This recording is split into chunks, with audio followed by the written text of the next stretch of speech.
याद करो कि इससे पहले वाले की जो क्लास थी उसमें हम ये बता चुके थे कि दूरी सूत्र क्या होता है। दूरी सूत्र की हम चर्चा कर चुके थे, दूरी सूत्र। और इसका जो फॉर्मूला था विभाजन डिस्टेंस फार्मूला, और इसके लिए जो सूत्र आया था वो हमारे पास क्या था कि √x2 माइनस x1 का whole square plus y2 minus 1 का होल स्क्वायर, यही था ना। और ये पहला, और इसी का सेकंड लेक्चर क्लास आज हम लोग पढ़ने वाले हैं विभाजन सूत्र, सेक्शन फार्मूला। विभाजन सूत्र क्या होता है, सेक्शन फार्मूला क्या होता है, इसके बारे में हम लोग जानेंगे। ठीक है, चलिए।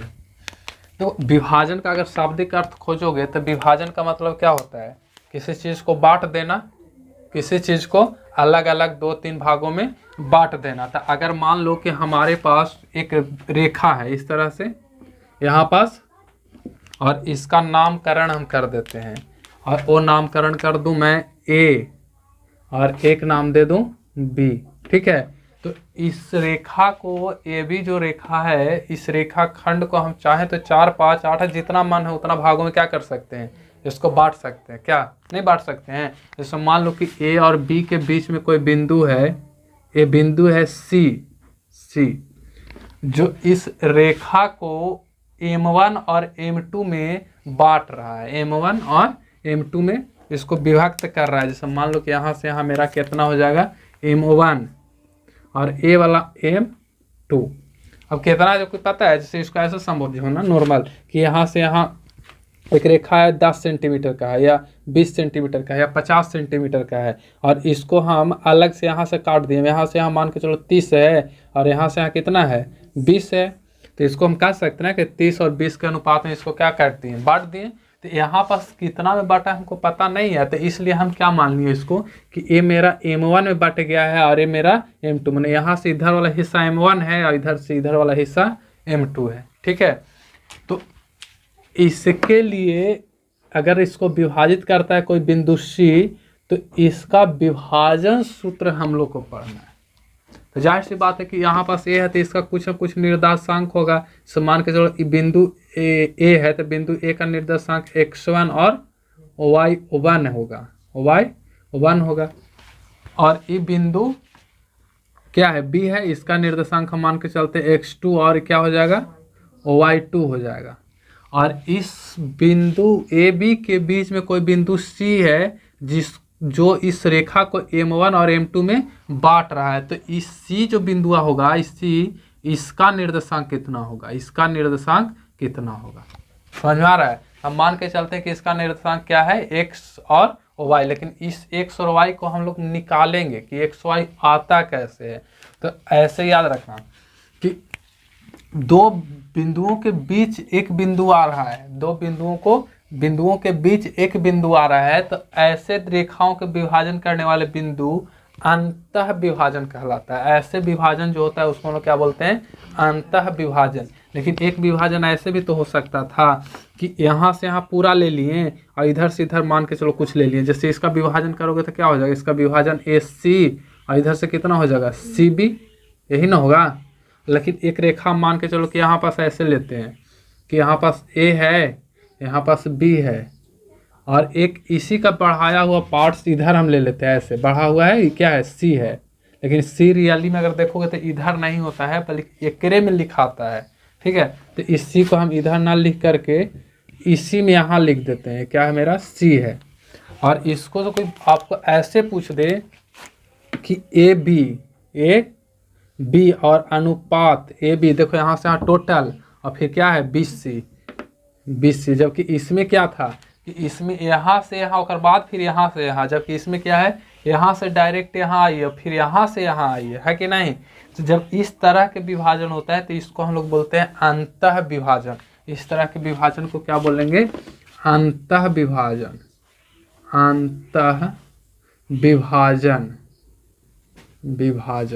और इस तरह के विभाजन को क्या बोलेंगे, बाह्य विभाजन। ठीक है। अब दोनों में अंतर समझो। ऐसे ही रियलिटी है कि इसको हम लोग को नहीं पढ़ना है, इसको हम लोग नहीं पढ़ेंगे। सिर्फ आया है कि आप जान लीजिए कि बाह्य विभाजन होता है। अगर मान लो कि कभी एक आध क्वेश्चन एग्जाम में दे भी दिया 1 नंबर में सॉल्व करने के लिए, तो बना देंगे, क्या दिक्कत है। लेकिन 90% चांस मान के चलो कि नहीं है, देता है, नहीं देगा, क्योंकि सिलेबस में हम लोग को पढ़ना ही नहीं है। खाली एक झलक दिखलाया है, लेकिन झलक दिखलाया तो उससे क्या दिक्कत है।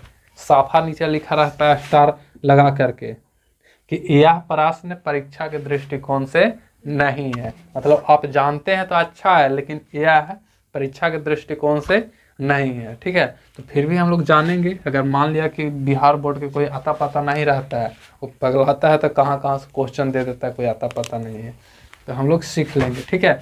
तो इसके लिए अगर देखा जाए तो यहाँ पास क्या होता है कि इस बिंदु का निर्देशांक, बिंदु सी का निर्देशांक क्या होगा, जो इसको m1 और m2 के अनुपात में विभाजित करे। तो यहाँ पास हम क्या लिखेंगे, अंतः विभाजन, अंतः विभाजन, विभाजन के लिए अंतः विभाजन के लिए अगर देखा जाए तो अंतः विभाजन के लिए क्या कहता है कि आप एकदम आसानी से इसको याद रखिए कि बिंदु सी करना है यहाँ पास। अब यहाँ पास बताना तो कि क्या हमेशा आप बिंदु सी ही लिखोगे, वो तो क्वेश्चन में जो भी कह दे, तो जो भी क्वेश्चन में कहेगा उसके अकॉर्डिंग क्या करना है, यहाँ पास लिखना है। तो हम यहाँ पास अभी निकाल रहे बिंदु सी के लिए, तो बिंदु सी के लिए निकाल रहे थे, यहाँ क्या लिखेंगे, बिंदु सी। तो यहाँ पास क्या दिया है कि चूंकि बिंदु सी ए बी को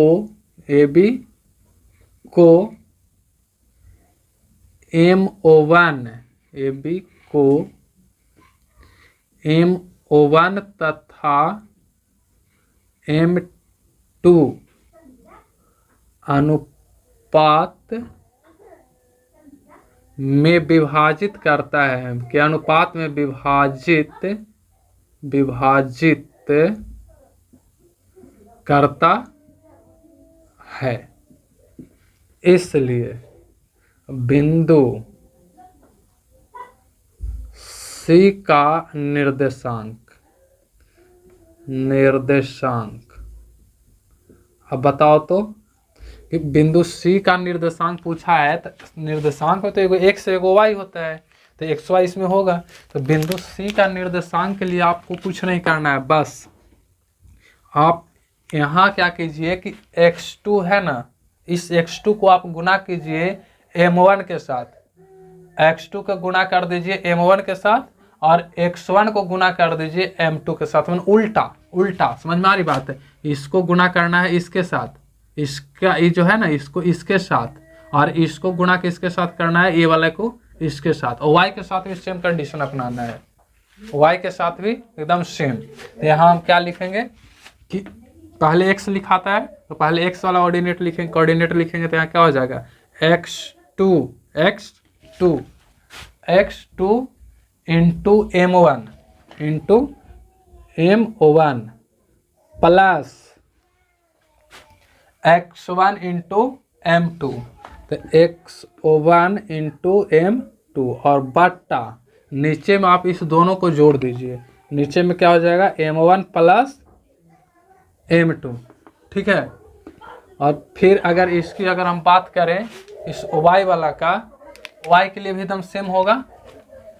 तो यहाँ पास क्या हो जाएगा, m1 और y2 प्लस y1 और m2, तो यहाँ हो जाएगा y1 और m2 बट्टा 2। अब देखो यहाँ पर एक चीज़ और समझना कि ये वाला कभी इधर उधर हो सकता है, समझ में आ रही बात। इसको इधर लिखिए इधर लिखिए, इससे टेंशन नहीं है, इससे कोई टेंशन नहीं है। तो बताओ तो कि इसको सॉल्व करोगे तो एगो मान मिलेगा, और इसको सॉल्व करोगे तो एगो मान मिलेगा। जो मान आएगा वही आपका क्या होगा, ये निर्देशांक होता है। समझ में आ रही बात। तो किसके लिए, अंतः विभाजन के लिए, समझ में आ रही बात। इसको हम लोग किसके लिए यूज करते हैं, अंतः विभाजन। और यही चीज यदि बाह्य में आ जाए, बाह्य विभाजन समझ में आ रहा है, बाह्य, जैसे यहाँ पास बाह्य रूप से विभाजित हुआ है, तो इसके लिए अगर आप देखिए तो क्या हो जाएगा, बाह्य विभाजन। अगर हम बाह्य विभाजन की अगर बात करें,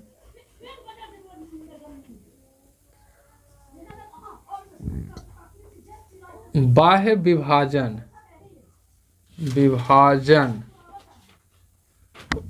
बाह्य विभाजन की अगर हम बात करें तो बाह्य विभाजन के लिए क्या हो जाएगा, सब कुछ एकदम सेम रहेगा, एकदम इसमें कोई टेंशन ही नहीं लेना है। बाह्य विभाजन में खाली जहां जहां आपको, सॉरी यहाँ पर 2 नहीं होगा, 1 मिनट याद रखना, यहाँ पर क्या हो जाएगा m1 प्लस m2, ठीक है। और जहां जहां बस आपको माइनस दिख रहा है, सॉरी प्लस दिख रहा है, वहां आप इसको माइनस कर दिए, बस खाली क्या कर देना है, इसको माइनस कर देना है, ठीक है। तो माइनस करना है तो कैसे करोगे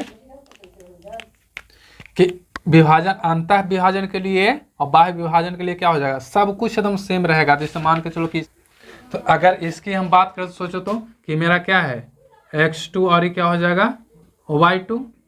तो जाहिर सी बात है कि बाह्य रूप से विभाजन कर रहा है, बाह्य रूप से विभाजन कर रहा है, तो इसका भी कुछ न कुछ निर्देशांक होगा ना।